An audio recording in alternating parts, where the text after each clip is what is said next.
Good morning, and welcome home to Live Oak Unitarian Universalist Church. I'm Rev Carrie Holley-Hurt. I use she, her pronouns. Thank you for joining us.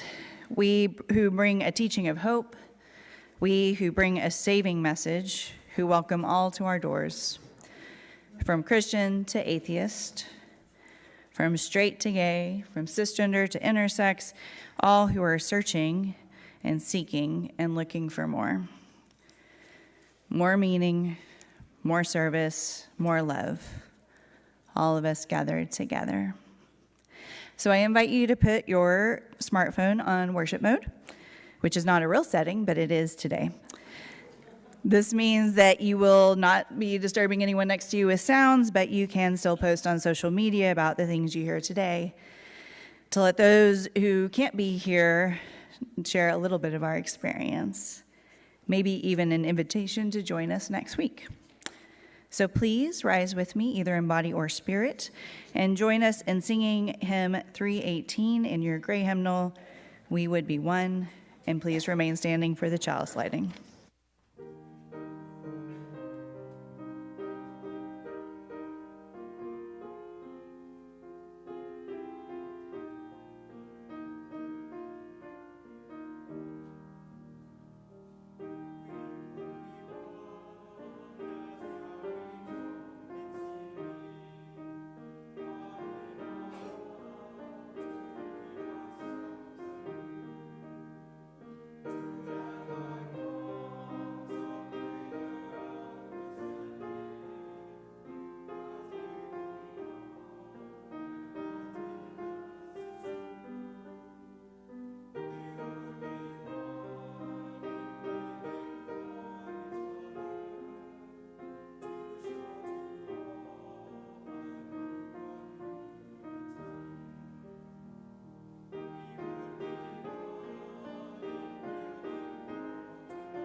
Our chalice this morning is being lit by Wren.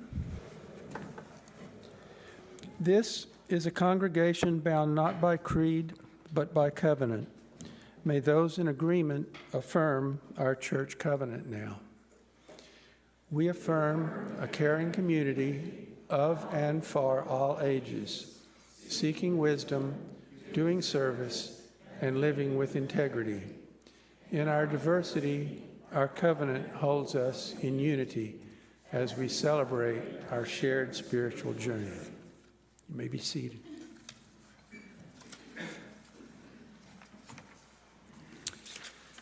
My name is Mark Anderson, and my pronouns are he, him. One thing I particularly love about this church is being able to participate in the Sunday service and knowing that when I inevitably screw something up, it's not going to be a big major deal. I'd like to welcome any guests we have today. Thank you for taking a chance to walk through our doors and join us for worship. If this is your first time here and you haven't already stopped by the visitors table, we encourage you to do that so that we can meet you and answer any questions you might have. This is a church that is buzzing 7 days a week. The definitive way to keep up with what's happening is through our weekly email newsletter.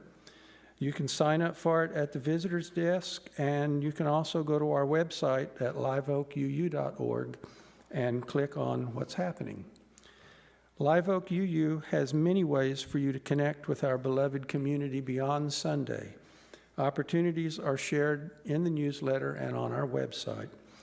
One event happening this week is our monthly Fresh Food for All giveaway, which will take place Friday from 9 a.m. to 11 in the parking lot. Our call to worship is an excerpt from Sister Outsider by Audre Lorde. Once you start to speak, people will yell at you. They will interrupt you, put you down, and suggest it's personal, and the world won't end. And the speaking will get easier and easier, and you will find that you have fallen in love with your own vision, which you may never have realized you had. And you will lose some friends and lovers and realize you don't miss them, and new ones will find you and cherish you. And you will still flirt and paint your nails, dress up and party, because, as I think Emma Goldman said, if I can't dance, I don't want to be part of your revolution. And at last, you'll know with surpassing certainty that only one thing is more frightening than speaking your truth, and that is not speaking.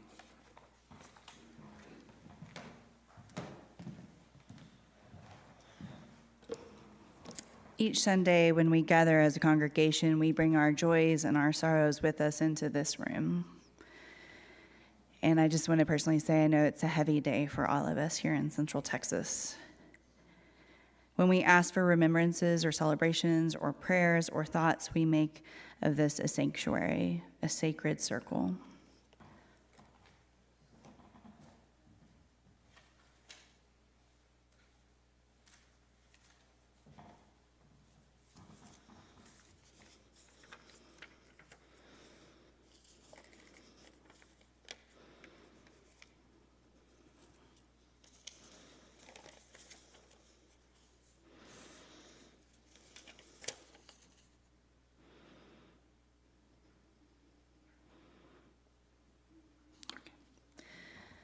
So Barbara says, my heart is heavy for the devastation and loss of life during the flooding last weekend, and I'm worried about those on the Llano River this morning.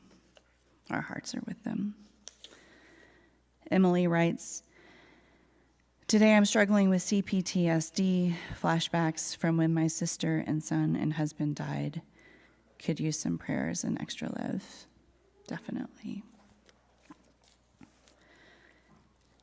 And Governor Sparkle writes, I, Governor Sparkle, and Morgan Davis will give a presentation on parts of our,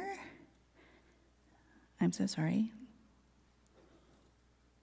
the special session, a recap of the legislature for the special session, and a progressive response. Thank you for that. If you'll provide more information after the service, I think people would like that.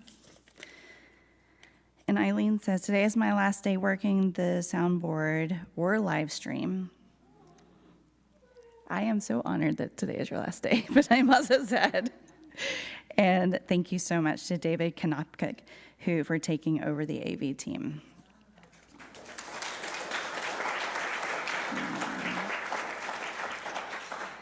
And of course, we know that there are more joys and more sorrows that have gone unmentioned. So we bear witness to it all, and we hold care for it all. Now, please join me in singing Sanctuary.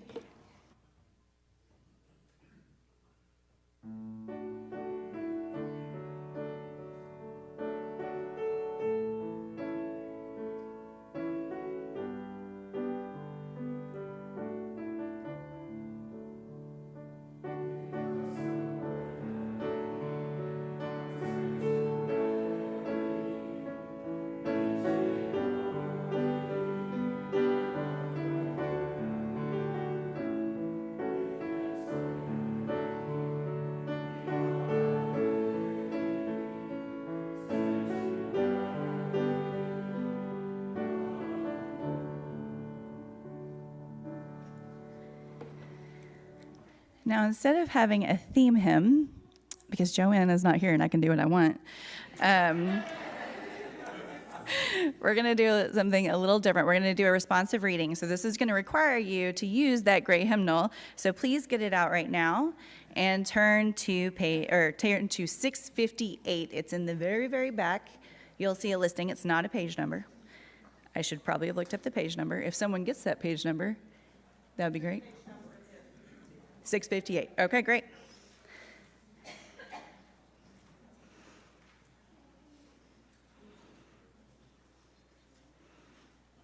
Ready? Everybody's ready? Okay. So y'all are going to do the second line, okay? I'll do the first line, you'll do the second line. To laugh is to risk and appear the fool. To reach out for another is to risk exposing our true selves.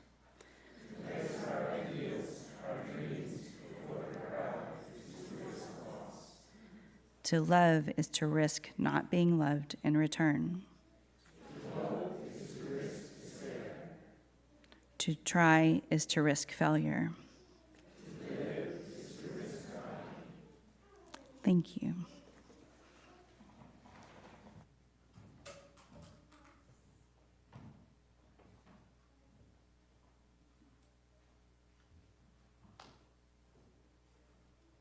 Okay, so I'm Renee Garcia, trying to fill in for Chris Jarman. My pronouns are she, her. Can I invite friends, kids of all ages, to come join me for story time?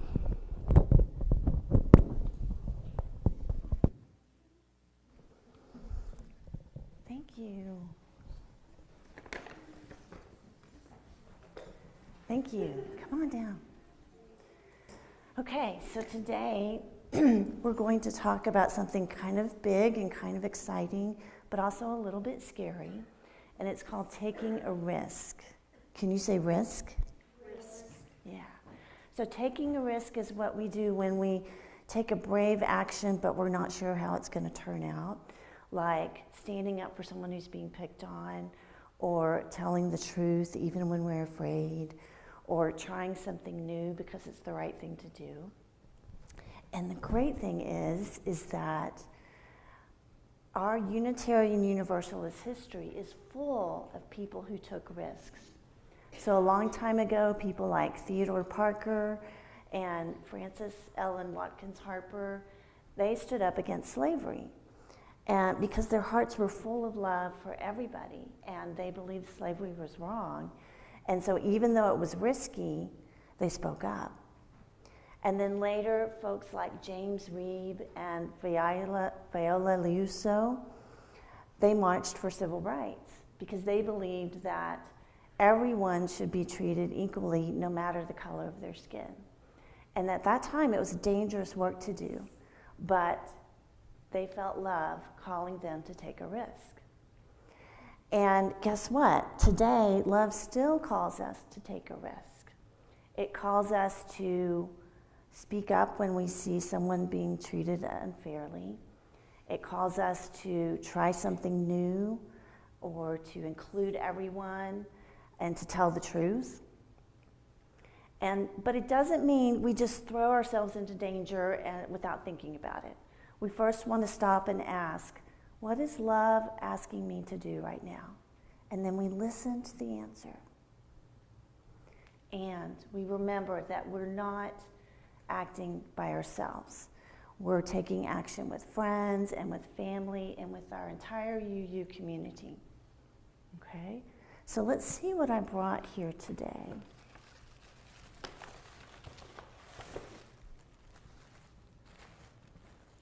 What do you see? It's a heart. You guys want to pass it around? And so the heart reminds us of love.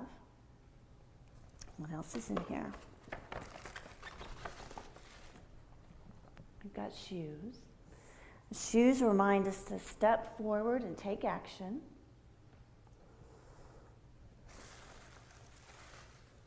And then we have a chalice, which reminds us of our UU community and that we are never alone.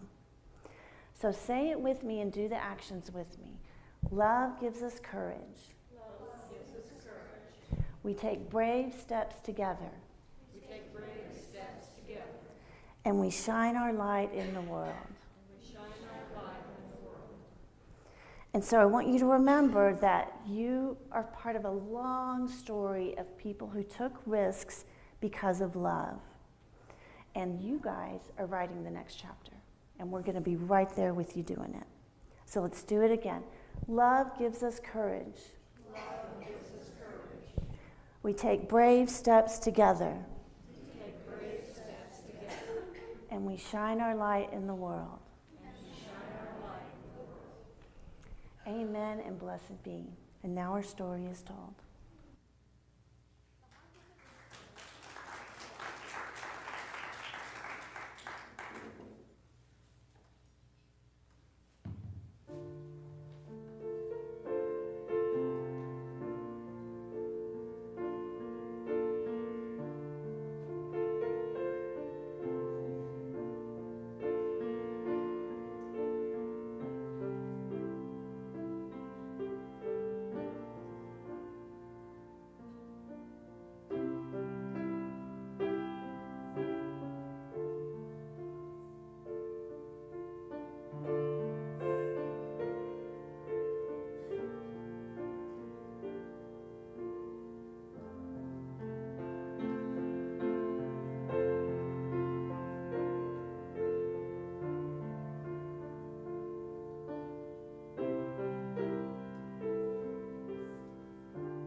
Our reading this morning is an excerpt from Love in Action by Reverend Dr. Crystal Silva McCormick.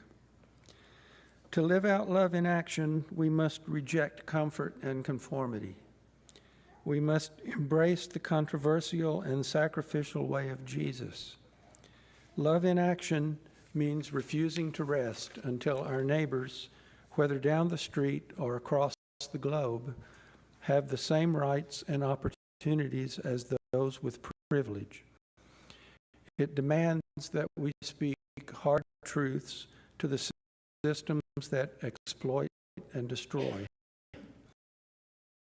To step out of line and make people uncomfortable. This kind of love goes beyond symbolic gestures, beyond yard signs and statements.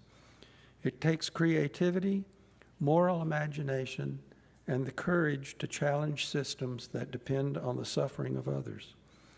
We cannot truly practice love in action until we demand from others what we wish for ourselves and those we love. And that will cost us our comfort, our resources, perhaps even our relationships.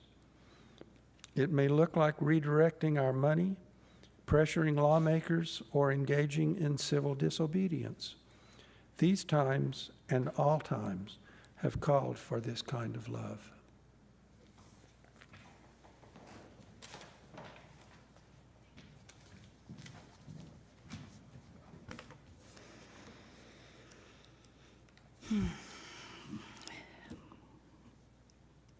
Y'all, I believe Jesus died for us. Now, before you leave or you start to write me a nasty email, I will remind you that this sermon is about risk. Otherwise, I would not have made you read that real downer of a responsive reading. Also know I love you. I am a trustworthy person. This is not some weird bait and switch, I promise. Not the weirdest long game ever. And if that doesn't work for you, just maybe hear me out. We can talk afterwards, okay? So I believe Jesus died for us. And when I say that, what I mean is I believe the man that historians believed walked the hills of Galilee 2,000 years ago, teaching to people of all genders, died for us. Not in a metaphysical way, not because you were born evil and we needed some kind of cosmic sacrifice. Nope, we are not going to ascribe to that original sin stuff, are we? No, none of that trauma for us. Thank you very much. The reason I say it is because of what he modeled for us. His message was one of solidarity and compassion and love. He said, "Blessed are the poor and the meek." He taught us that the most important thing is to love our neighbors as ourselves. And then he did this really cool thing by radically challenging us to see who our neighbor is with the parable of the Good Samaritan, which is a profound message of life-affirming solidarity, if ever there was one. His message was an indictment of the empire and the systems of supremacy of his time, because he had to speak against their cruelty in order to do his work. He had to speak against their repression and their violence. And he spoke, even though it was dangerous to speak. And I don't believe it was because death was the goal. I don't think that for a minute. I think it was just he had no other option than to speak.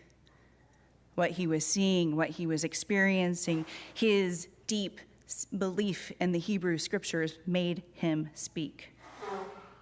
There was no other option for him. And in doing so, he demonstrated what it means to live for one another, what it looks like to live into the fullness of our values, what it looks like when we bow not to power, but when we live for one another, to work for a world that is more beautiful for everyone. So that's what I mean when I say he died for us. And of course, while Jesus is the original for both the Unitarians and Universalists, he isn't our only model. We have Norbert Chopek, the Unitarian minister who gave us the flower communion. He was murdered in Dachau because his message of the beauty of diversity was terrifying to the Nazis. We have both Reverend Reeb and Viola Lizuzo, who were so committed to a more just world. They were seen as a threat to the white supremacist in Selma.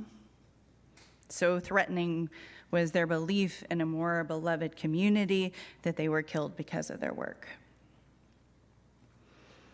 To center love in our actions, in our words, and in our choices, especially when powerful forces are set against us, that is inherent to our religion.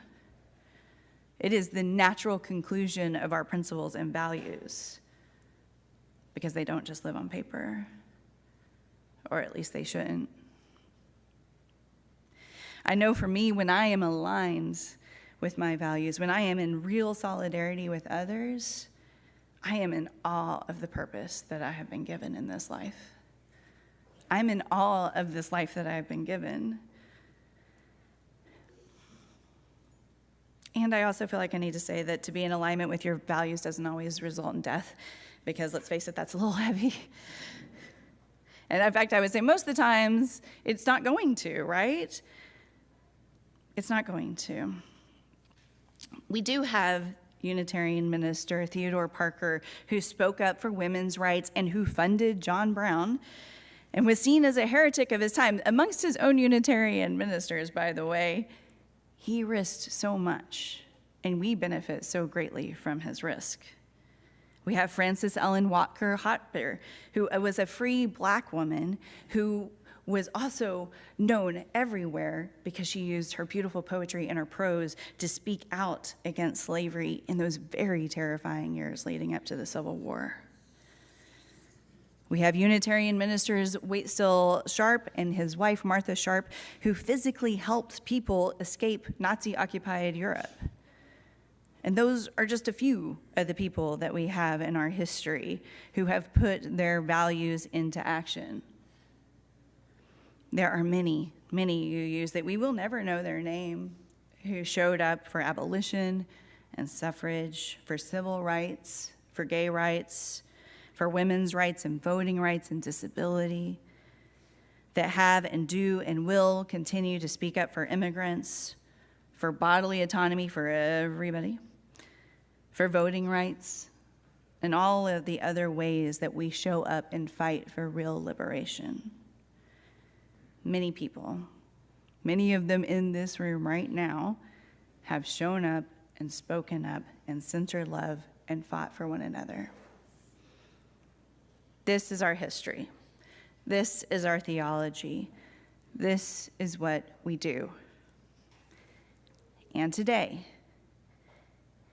when we find ourselves in the middle of fascism, our call remains the same. Yes, things are scary. Some of us and most of us that identify as white and cis and straight and able-bodied are probably experiencing fear at a level that is new and different. Things are scary. But voices of resistance are needed just as much as they always have been. Voices of resistance that were needed during Jesus' time when the Roman Empire was squashing and oppressing everyone. They're needed in our own time of fascism. Actions of love are needed just as much as they ever have been. Unitarian Universalist theologian James Luther Adams, after having a terrifying run-in with the Nazis himself, left that experience with a core question for us. He wondered, does our liberal theology have enough substance to defeat fascism? Feels like a pertinent question. Are our values, and are we willing to live into those in a way that can defeat fascism? I say the answer is yes. I mean, of course I would, right? I jumped through all the hoops to be up here to speak to you, so I believe in us. But I believe that the answer is yes because the values that we hold as religious people, like justice and equity and interdependence and pluralism and democracy, those are the solutions to authoritarianism. Those are the solutions to manufactured wars and dehumanization of people. Values and actions bred out of love for ourselves and for one another are terrifying to systems of supremacy because they undermine their power. Bell Hooks wrote in her book, All About Love, fear is the primary force upholding structures of domination. It promotes the desire for separation, the desire not to be known. When we are taught that safety lies always with sameness, then differentness of any kind will appear as a threat. When we choose to love, we choose to move against fear, against alienation and separation. The choice to love is a choice to connect and to find ourselves in the other. So when we hold these our values, and more importantly, when we live into them through our actions, like continuously calling out oppression and injustice by refusing to participate in unjust laws, by taking opportunities to resist wherever we can, even fun little opportunities of resistance. When we do those things, whatever the outcome may be in the next months or years, we are living into our liberal religion with substance. But it's going to take work on our part.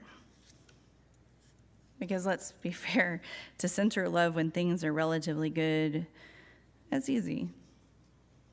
It's much harder when the stakes are high. It's much harder when we're inundated by the horrors that we have been inundated with. But we have to speak. And as Audre Lorde tells us, we have to fall in love with our own vision of what we're creating. But to do this, I think we need two really important things. First, we have to figure out the difference between discomfort and danger.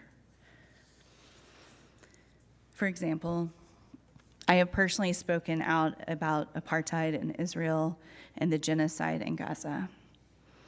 But it is only recently that I've started bringing it into my ministry. I was hesitant to take this on because it seems scary. In fact, the rhetoric around what has been happening has been shaped in a way that scares people away from engaging it with any meaningful way, especially when speaking out against genocide and condemning the actions of a, listen to me, nation state has been erroneously tied to anti-Semitism. It is not the same thing. But I was scared. I was scared that I'd be called an anti-Semite. I was scared that I would offend somebody. I was scared that someone might say something mean to me. But y'all, that's not danger. That's not real danger. That's just discomfort. An unfavorable opinion of me or a really uncomfortable conversation, that's not going to kill me. I'm not in any danger. The 2.1 million people living in the 141 square miles of Gaza, they are in danger every single day. And so I must speak, and I must remember that discomfort is not the same as danger. I must lay my hands on my heart and on this body, and this body that is so attuned to look for the proverbial tiger and say it's not a tiger. It's just what it feels like to be living into your values, to be taking a risk, to be in solidarity. And then I speak, even if it's imperfect, even if my voice shakes. But in doing so, we do our part to raise the consciousness of those around us, and with great hope, bring about real change. Next, we have to make sure that we don't isolate ourselves or forget that we are meant to be together. I believe the most beautiful part about being in this religion is our ability to be with and for each other, even when things are hard. We accomplish really beautiful things when we're together. None of us alone, unless we allow fear to keep us isolated. And remember, Bell Hooks tells us that's exactly what they want us to do, to isolate ourselves. So staying together, that's one of our strengths. And we have to keep showing up for one another again and again and again. As Reverend Soto tells us, all of us need all of us to make it. Like the way that our Texas Unitarian Universalist Justice Ministry has made it possible for us to be in our values. Whether it's about getting out the vote or working on issues in the legislature or working on our own issues internally. Thank you for Trans Inclusion in Congregations, TexUGM. They're there for us and they nourish us. And after the service, I hope that you will join me in the fellowship hall to write them notes of appreciation and make donations if you can, because I think it's time we nourish them too. And I know that many of you in this room have answered the call to show up and speak out, because I've run into some of you at the legislature. Now, I bet if we took the time to identify ourselves, most of us would be raising our hands. And if that's not you, that's okay, because there's going to be a lot of opportunity, so you don't worry about that. And what a life-affirming way to live. To be in solidarity, to be with and for one another, to live and speak up and risk for one another. I can't imagine a more important thing to do with this precious life I've been given. I mean, isn't that what we mean when we say our service is our prayer? The struggle that we see in the life of Jesus and all of those who have come before us, who have been guided by their values, all of those who have rejected personal comfort for the life-affirming work of solidarity. To center love in our actions and in our words and in our choices is inherent to our religion, especially when powerful forces are set against us. Being brave and answering love's call to risk is the natural conclusion of our principles and values, because they don't just live on paper. They live in us, and they live in our words and in our actions. May it always be so.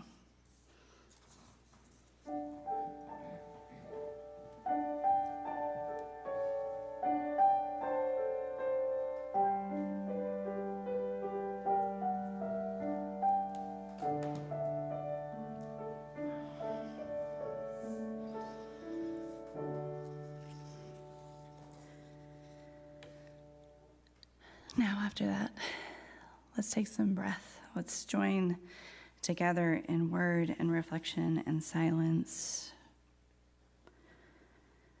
Breath is such a powerful force in our lives. Breathing slow and controlled reminds us that we are safe. We are safe in our body. We are safe in our community. As we breathe, we remind ourselves of this safe feeling so that we can go back to it again and again, remembering this feeling when the proverbial tigers are out. As we drop into our breath, may we start to listen for the inner knowing and the precious sounds of babies. Breath is life. Breathe with me for just a few moments, grounding yourself in that one precious life, grounding yourself in your values, and grounding yourself in this holy space.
We are the tradition of the Free Church. Our church and our community outreach are supported not from this church's vital work, knowing that every gift, large or small, is appreciated and carefully used in service to our mission. The QR code or text information for donations is available at the back of the seat pocket. If you would prefer to donate by credit card, Apple, or Google Pay, someone from stewardship can assist you near the kitchen after the service. As the ushers come forward to receive the offering, I invite you to say with me these words. We are building beloved community with our labor and our treasure. With gratitude, we receive the offering. May it help us to fulfill our mission in the world.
As you leave this place, this sacred holy place, and your lives return to their normal rhythm, may you hold the warmth that the love in this room has created, and may that love motivate you.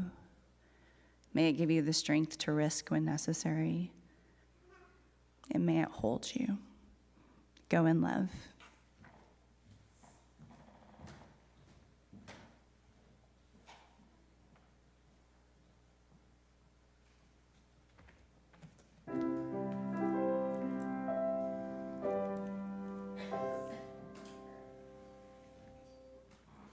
Okay, so today there are lots of ways for you to connect, learn, and grow together.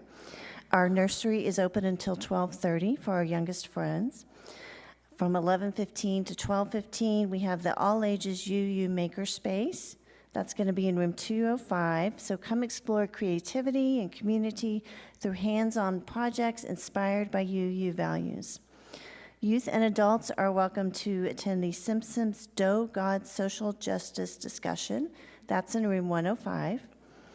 Bring Your Own Practice is in room 208, and we'll be talking about how movement can ease stress and anxiety. There's also in the fellowship hall tabletop reflections for you to engage with each other and discuss about if our liberal religion has what it takes to stand up against fascism. And the meditation group will meet in room 208 from 12:30 to 2. And also in the fellowship hall, there is a place for you to write a thank you to the Texas UU Justice Ministry, give them some support and love, and also make a donation if you can. And we're just so glad that everyone's here. If you're an introvert, and I know there's a lot of introverts here, take a risk and engage with somebody, and hopefully you can find a way to connect this morning.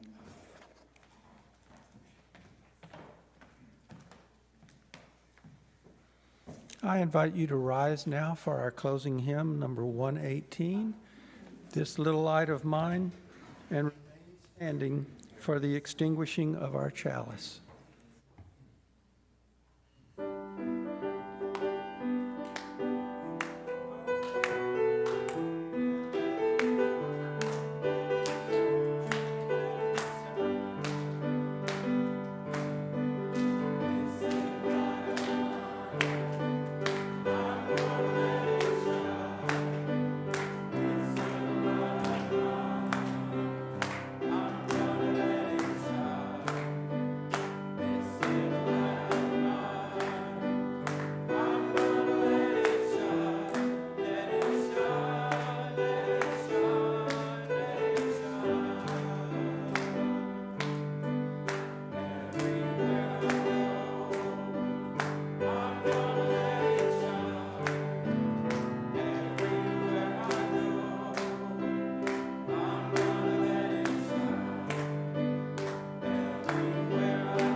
let us say these words to each other. We extinguish this flame here that it might glow gently in our hearts. May it light your path as you leave this place. May it guide your way until we are together again. You may be seated. It has been a gift to be together today. Thank you to today's home team who provided hospitality and worship and tech leadership. Cassandra, Larice, Hella, Nancy, Christina, Tina, Lee, Joel, and Eileen. Let's continue that hospitality by spending the next 5 minutes talking to someone we don't know well. Members, be sure to introduce yourselves to any first-time visitors we have, the ones with the paper name tags, and show them where the visitors' table and coffee are. And may we all know the blessings of fellowship.